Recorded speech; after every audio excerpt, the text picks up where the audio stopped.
अगर आपको लगता है कि इंडिया का रियल एस्टेट सेक्टर स्लो हो रहा है तो ये न्यूज़ आपकी सोच बदल देगी।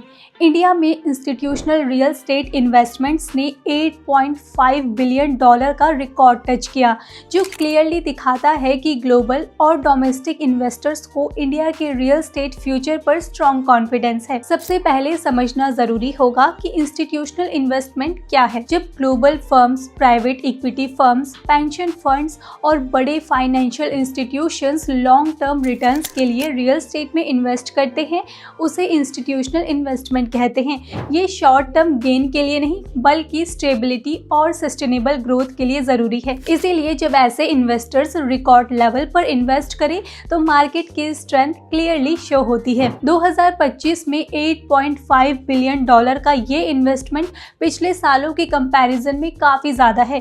ग्लोबल अनसर्टेनिटी, इन्फ्लेशन और जियोपॉलिटिकल टेंशंस के बावजूद इंडिया का रियल एस्टेट सेक्टर इन्वेस्टर्स के लिए सेफ और अट्रैक्टिव है। इस इन्वेस्टमेंट का सबसे बड़ा हिस्सा कमर्शियल रियल एस्टेट से आया है, जैसे ऑफिस स्पेसेस, आईटी पार्क्स और ग्रेड ए बिल्डिंग्स।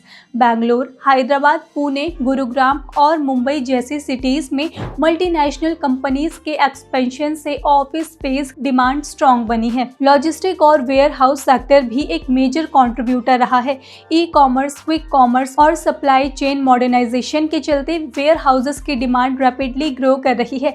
एक्सप्रेसवेज और राइट कॉरिडोर्स ने इस सेगमेंट को और ज़्यादा अट्रैक्टिव बनाया। रेजिडेंशियल रियल एस्टेट में भी इनकम और प्रीमियम हाउसिंग की डिमांड स्ट्रॉन्ग हुई। रेरा कॉम्प्लियंस, ब्रांडेड डेवलपर्स और ट्रांसपेरेंसी ने बायर और इन्वेस्टमेंट दोनों का कॉन्फिडेंस भी बूस्ट किया।